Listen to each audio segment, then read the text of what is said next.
मित्रांनो, ही कथा आहे माझी आणि माझ्या सोनबाईची. त्यांना भेटून खूप दिवस झाले, म्हणून एके दिवशी मी शहरात त्यांना भेटायला गेलो. आणि मुलगा नाईट शिफ्टला गेल्यावर मध्यरात्री उठून ती माझ्या खोलीत आली. तेव्हा मी झोपेत होतो. सकाळी उठून पाहिलं तर मला त्या जागी त्रास होऊ लागला. मला काही समजले नाही नेमकं रात्री काय घडलं.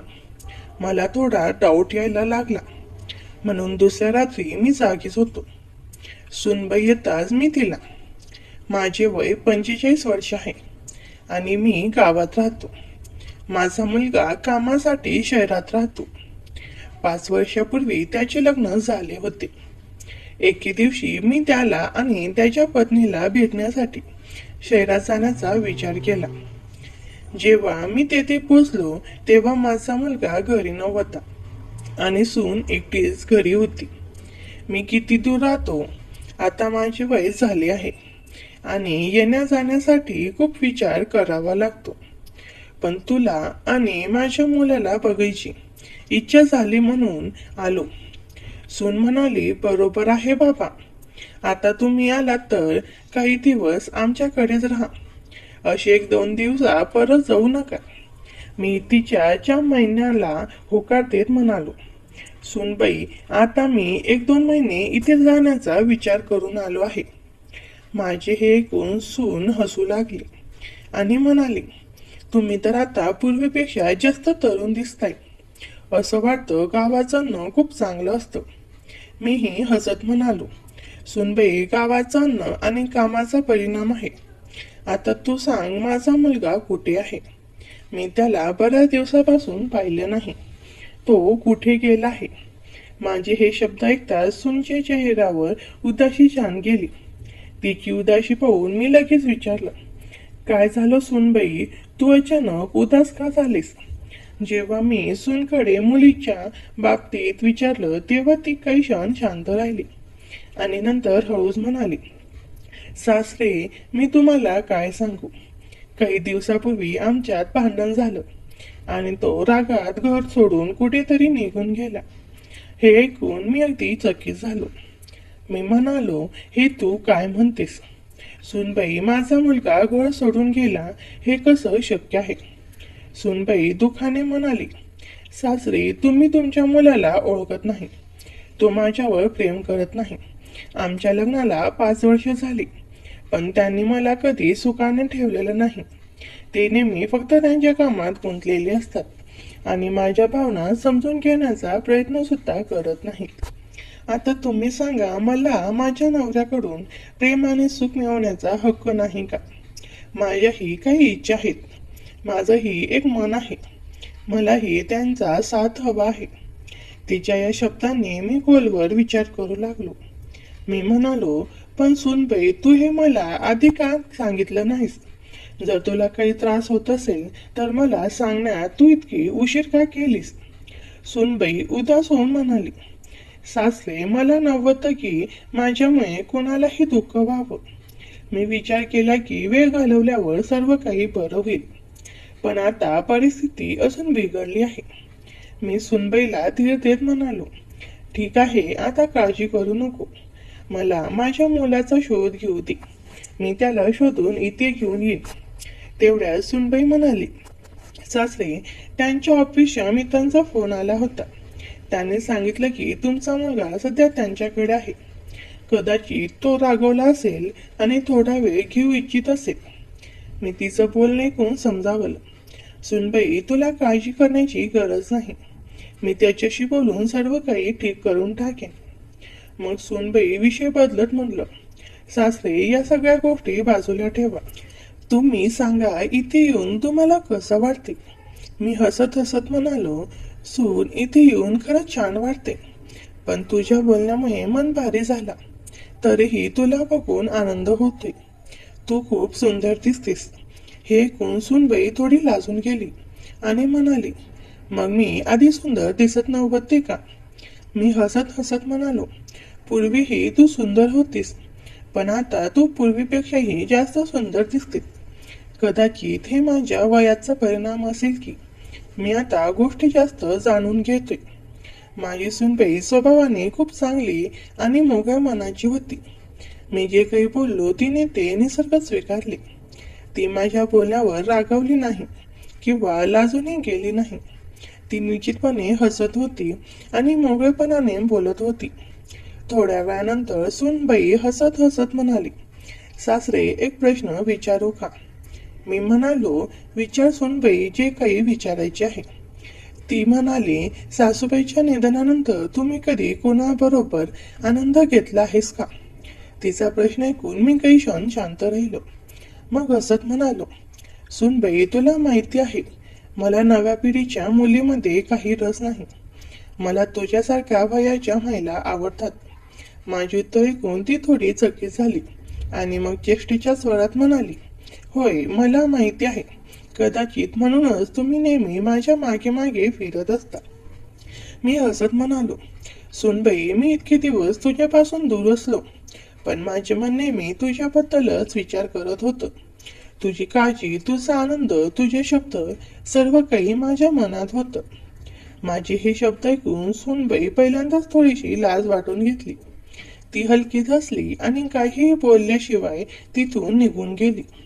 एके दिवशी मी माझ्या सुनेच्या खोलीत गेलो. जेव्हा मी आत पोचलो तेव्हा पाहिलं की ती तिच्या लॅपटॉपवर काहीतरी बघत होती. ती स्क्रीनवर इतक्या लक्षपूर्वक बघत होती की तिला माझ्या आत येण्याची जाणीव सुद्धा झाली नाही. मी नेहमीच्या सहज स्वरात विचारलं, सुनबाई, तू काय बघत आहेस? माझा आवाज ऐकता ती चकित झाली. तिने लगेच लॅपटॉपची स्क्रीन बंद केली आणि माझ्याकडे पाहिलं. तिच्या नजरांमध्ये थोडीशी झिजक दिसत होती, पण तिने काहीच बोललं नाही. मी पुन्हा विचारलं, काय झालं सुनबाई? तू इतक्या लक्षपूर्वक काय बघत होतीस? पण तिने प्रश्न दुर्लक्षित केला आणि जाणून बेजून विषय बदलण्याचा प्रयत्न केला. ती म्हणाली, सासरे, तुम्ही इथे का आलात? काही हवं होतं का? मी हसत म्हणालो, सुनबाई, खरं सांगू तर मला भूक लागली आहे. कृपया काहीतरी खायला बनवून दे. ती लगेच उठली आणि म्हणाली, ठीक आहे, तुम्ही बसा, मी तुमच्यासाठी काहीतरी तयार करते. नंतर ती झटपट खोलीतून बाहेर गेली. मला वाटलं की ती काहीतरी लपवण्याचा प्रयत्न करत होती. तिच्या वागण्यात थोडीशी अस्वस्थता होती, जी मला स्पष्टपणे जाणवत होती. जेव्हा सुनबाई खोलीतून चालली होती, मी विचार केला, असलं तरी काय आहे. जसं सुनबाई इतक्या गांभीर्याने बघत होती आणि माझ्या येण्यावर तिने इतक्या घाईने बाहेर गेली. तेव्हा माझी जिज्ञासा वाढत लॅपटॉप बंद केलं. स्वतःला रोखणं मला कठीण वाटू लागलं. मी हळुवारपणे सोयीचा लॅपटॉपचा चालू केला. स्क्रीन चालू होताच मी अगदी चकित झालो. जे काही मी स्क्रीनवर पाहिलं त्यामुळे माझं मन विचलित झालं. असं काही मी कधीच विचारातही आणलं नव्हतं.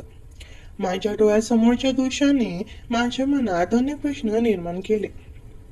आता मला समजू लागलं की सुनबाई इतकी अस्वस्थ का होती आणि तिने लॅपटॉप इतक्या लगेच का बंद केलं. हे विचार करता करता मी गोंधळात पडलो. या विषयावर बोलणं योग्य ठरेल का? तेवढ्यात मला सुनबाईच्या पावलांचा आवाज ऐकू आला. ती खोलीत परत येत होती. मी घाबरून लॅपटॉप झटकन बंद केला आणि बाजूला ठेवला. जणू काही मी काहीच पाहिलं नाही. असं सुनबाई खोलीत आली आणि हसत हसत म्हणाली, सासरे, मी तुमच्यासाठी जेवण तयार केले. तुम्हाला भूक लागली होती म्हणून मी लवकर काहीतरी बनवलं. चला जेवूया. तिचं बोलणे ऐकून मला थोडा अस्वस्थ वाटलं. मनात विचार आला की कदाचित मी तिला थेट विचारावं, तू माझ्याशी तुझ्या मनातलं बोलू इच्छित आहेस का? किंवा काही अडचण असेल तर मी मदत करू शकतो. पण मग वाटलं कदाचित ती नाराज होईल. हे विचारून मी चूप राहण्याचं योग्य ठरवलं. मला समजलं होतं की हा एक संवेदनशील विषय आहे आणि तिच्या परवानगीशिवाय त्यात पडणं योग्य नाही. मी तिला काहीही विचारण्याचा विचार सोडून दिला आणि तिच्यासोबत जेवायला गेलो. एके रात्री जेव्हा सर्व शांत होतं तेव्हा मी सुनबाईच्या खोलीतून हळूहळू बोलण्याचा आवाज ऐकला. असं वाटत होतं की ती कोणाशी तरी बोलत आहे. आवाज स्पष्ट नव्हता, पण संभाषणाच्या स्वरात काहीतरी अस्वस्थ करणार होतं. सुरुवातीला मी त्याकडे दुर्लक्ष करण्याचा प्रयत्न केला, पण वेळ जाता जाता माझी जिज्ञासा वाढू लागली. मी विचार करू लागलो, इतक्या रात्री सुनबाई कोणाशी बोलते आहे. काही मिनिट मी स्वतःला रोखण्याचा प्रयत्न केला, पण मग सहन होईना. मी हळूहळू तिच्या खोलीकडे निघालो. दरवाजा थोडासा उघडा होता आणि मी आवाज न करता आत झाकून पाहिलं. सुनबाई फोनवर कुणाशी तरी बोलत होती. तिचा आवाज हलका होता, पण संभाषणातील काही शब्द माझ्या कानावर पडले. तुला यासाठी माझ्याकडे यावं लागेल आणि संपूर्ण रात्र माझ्यासोबत राहावं लागेल. ही शब्द ऐकून माझं तोंड उघडं राहिलं. माझे डोळे विस्फारले आणि मनात अनेक प्रश्न उभे राहिले. मला विश्वास बसत नव्हता की माझी सुनबाई असं काही बोलते आहे. मी स्वतःला विचारलं, हे मी काय ऐकतोय? हीच ती सून आहे का जिला मी नेहमी सरळ, साधी आणि मोकळ्या मनाची समजत होतो? ती असं का बोलते आहे? कुणाशी बोलत आहे? त्यानंतर मी पाहिलं की सुनबाईने फोन बंद केल्यावर खोली इकडे तिकडे फिरायला सुरुवात केली. असं वाटत होतं की ती कशाची तरी खरी तयारी करते आहे. तिच्या हालचालीने माझ्या मनात आणखी शंका भरल्या. मी तिथे फार वेळ थांबू शकलो नाही. मला वाटलं की तिने मला पाहिलं तर चुकीचं समजू शकेल, म्हणून मी हळूहळू माझ्या खोलीत परतलो. पलंगावर पडताच माझ्या मनात सोनबाईबद्दल विचार आले आणि तिच्या वर्तनावर माझा विश्वास बसत नव्हता. माझ्या मनात सतत प्रश्न उभे राहत होते आणि मी विचार करत होतो की या परिस्थितीत मी काय करावं. सकाळी जेव्हा मी माझ्या खोलीतून बाहेर आलो तेव्हा पाहिलं की सुनबाई खोलीतून बाहेर येत आहे. तिच्या ओल्या केसांमध्ये टावेल गोंडाळलेला होता आणि ती केस कोरडे करण्यात व्यस्त होती. तिची साधी आणि ताजी जटा पाहून मला आनंद झाला, पण मी स्वतःला संयमित ठेवला आणि तिला म्हणालो, सुनबाई मला नाश्ता दे, भूक लागली आहे. ती हसत हसत स्वयंपाकघरात गेली आणि थोड्या वेळात माझ्यासाठी नाश्ता घेऊन आली. जेव्हा ती माझ्याजवळ नाश्ता देण्यासाठी आली तेव्हा अचानक तिचा पाय घसरला. ती संतुलन राखू शकली नाही आणि जमिनीवर पडली. पडताच ती दुखापतीने करू लागली. मी घाबरून गेलो आणि तिची मदत करण्यासाठी लगेच झुकलो. मी तिचे दोन्ही हात मजबूतीने धरले आणि तिला आधार देऊन उठवण्याचा प्रयत्न केला. जेव्हा मी तिचे हात हातात घेतले तेव्हा मला एक विचित्र असं वाटलं, जे शब्दात सांगता येणं कठीण होतं. त्या क्षणी मी तिच्या डोळ्यात पाहिलं. तिच्या डोळ्यामध्ये थोडंसं दुःख होतं, पण त्यात काहीतरी अस्पष्टही होतं, जे मला समजत नव्हतं. मी तिला उठवण्याच्या बहाण्याने तिचे हात थोडा वेळ मजबूतीने धरून ठेवले. कदाचित मला जाणून घ्यायचं होतं की ती या परिस्थितीत काय वाटते. ती सुनबाईने माझ्याकडे पाहिलं, पण तिने काहीच बोलली नाही. तिच्या नजरेत न विरोध होता न तक्रार. मला वाटलं कदाचित तीही या क्षणाचा आस्वाद घेत असेल. थोड्या वेळाने मी तिला उठवलं. ती सांभाळून उठली आणि तिचे कपडे सावरू लागली. मी तिला विचारलं, सुनबाई तू ठीक आहेस ना? कुठे जखम झाली नाही ना? ती हसली आणि म्हणाली, मी ठीक आहे सासरी बुवा, फक्त थोडासा घसरले होते. तुम्ही थोडं बसा, मी दुसरा नाश्ता घेऊन येते. नंतर ती पुन्हा स्वयंपाकघरात गेली आणि मी हॉलमध्ये बसलो होतो. तेव्हाच मी पाहिलं की ती माझ्याकडे येड्या नजरेने पाहून हसत आहे. आता माझ्या मनातही सुनबाईबद्दल असेच विचार येऊ लागले होते. पण मग मी विचार केला की आमच्यातील नातं हे पवित्र आहे, त्याला मी कलंकित होऊ देत नाही. नंतर मी त्या घटनेला विसरून गेलो. नाश्ता करून मी माझ्या खोलीत गेलो. मी खोलीत विश्रांती घेत होतो आणि खोल झोप येत होती. तेव्हा अचानक मला जाणवलं की कुणीतरी माझ्या डोक्यावर हळुवारपणे हात फिरवत आहे. हा स्पर्श अतिशय कोमल आणि प्रेमळ होता, ज्यामुळे माझी झोप उडाली. मी लगेच उठून बसलो आणि सभोवताली पाहू लागलो. माझ्यासमोर सुनबाई बसली होती. ती शांत आणि प्रेमळ नजरेने माझ्याकडे पाहत होती. तिचे हात अजूनही माझ्या डोक्यावर होते. मी थोडा चकित होऊन विचारलं, सुनबाई, तू इथे यावेळी काय करत आहेस? ती हसली आणि म्हणाली, सासरे बुवा, तुम्हाला आळशी का वाटते? मीच आहे, काळजी करू नका. फक्त तुमच्या डोक्यावर हात फिरवत फिरवत मी इथे बसले होते. तिचं बोलणं ऐकून मला काही समजलं नाही. तिच्या वर्तनाने मी आळशीचकित झालो, पण मी काहीच बोललो नाही. तेव्हा सुनबाई गंभीरपणे मला विचारलं, सासरे, तुम्हाला माझ्याबद्दल काय वाटतं? मी तिचं बोलणं ऐकून थोडा गोंधळून गेलो. मी म्हणालो, मला समजत नाही की तू काय सांगू पाहत आहेस. सुनबाई हलकं हसून सांगितलं, सासरे, मी जे सांगू इच्छिते ते कदाचित तुम्हाला आधीच समजलं असेल. माझ्या मनातील गोष्ट तुम्हाला कळली असेल. मला फक्त हे जाणून घ्यायचं आहे की तुम्हाला माझ्याकडे पाहून असं काही वाटतं का? मी म्हणालो, सुनबाई, जर मी तुला खरं सांगितलं तर तुला काही अपेक्षा नसेल ना? सुनबाई म्हणाली, हो सांगा, मला काही अपेक्षा नाही. मी म्हणालो, सुनबाई, तू मला खूप आवडतेस आणि मी बराच काळ तुझ्याबद्दल विचार करत आहे. सुनबाईंनी विचारलं, मग आतापर्यंत कुणाची वाट पाहत होता? मी म्हणालो, आपल्यात एक पवित्र नातं आहे, सासू आणि सुनचं, आणि मला हे नातं कलंकित होऊ द्यायचं नाही. माझं हे बोलणे ऐकून सुनबाई हसू लागली आणि म्हणाली, सासरे, आता फक्त तुम्हीच मला आनंद देऊ शकता. तेव्हा मी म्हणालो, सुनबाई, ही योग्य वेळ आहे का?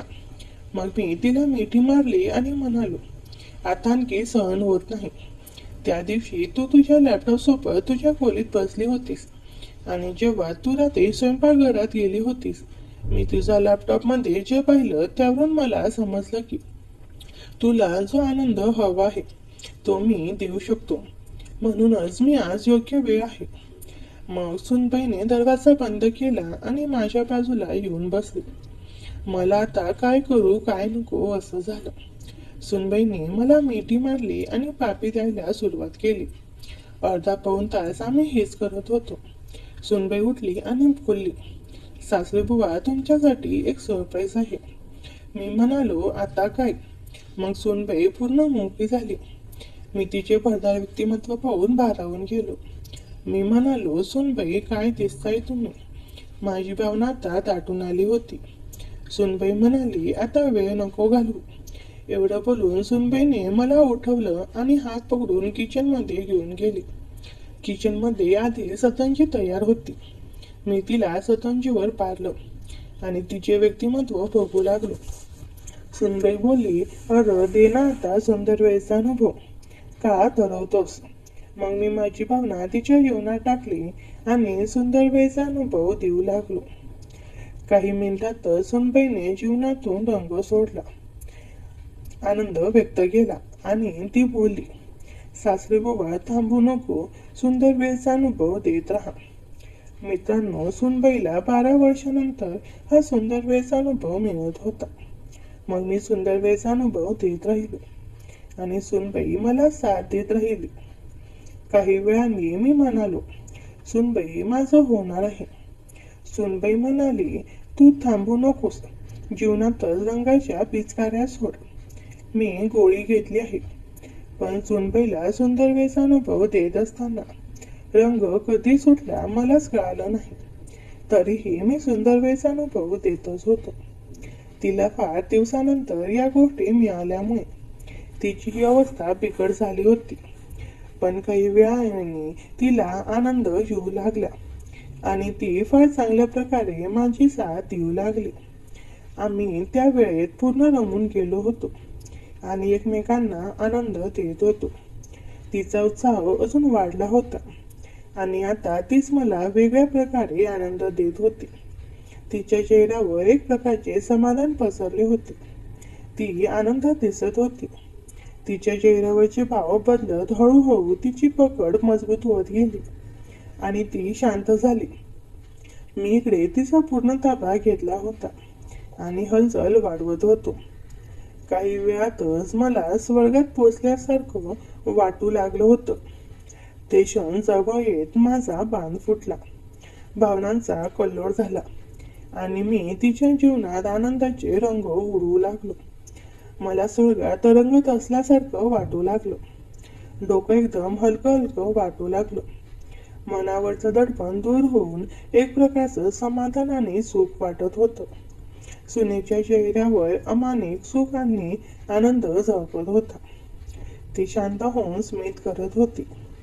तिने माझ्या केसावरून प्रेमाने हात फिरवला आणि म्हणाली, खरंच सासरे बुवा, हे नाव मी गृहीत धरले आहे, कारण कथाकथनात विजय नाव दिसले. आज मला तुम्ही जीवनात अप्रतिम सुख दिलं आहे. असं सुख आणि समाधान मला आजपर्यंत मिळालं नाही. मी आनंदाने खुश होत म्हणालो, तुझ्यासारखी सुंदर सून असल्यावर मलाही आता कसलीच फिकीर नाही. आज मला माझ्या भावना मोकळ्या करून खूप आनंद झाला. खरंच तुमच्यासारखी सूनबाई असणं म्हणजे खूप भाग्य लागतं.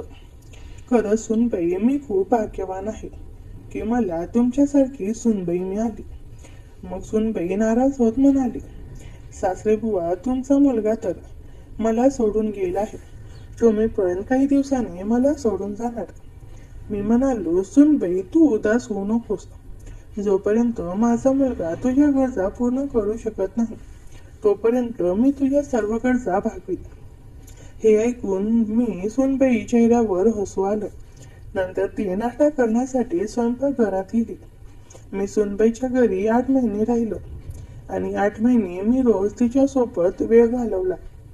मित्रांनो, जेव्हा एखाद्या स्त्रीला तिच्या पतीकडून भावनिक, मानसिक किंवा शारीरिक समाधान मिळत नाही, तेव्हा ती बाहेर कुठेतरी हे समाधान शोधू शकते. जर एखाद्या स्त्रीच्या गरजा पूर्ण होत नाहीत, तर ती आपल्या सुखासाठी इतरांकडे वळू शकते. पतीने आपल्या पत्नीच्या भावना आणि शारीरिक गरजांचा विचार केला पाहिजे, जेणेकरून ती चुकीच्या मार्गावर जाणार नाही आणि तिच्या नातात समाधानी राहील. मित्रांनो, जर तुम्हाला ही कथा आवडली असेल तर व्हिडिओला लाईक करा आणि चॅनलला सबस्क्राईब करा. धन्यवाद.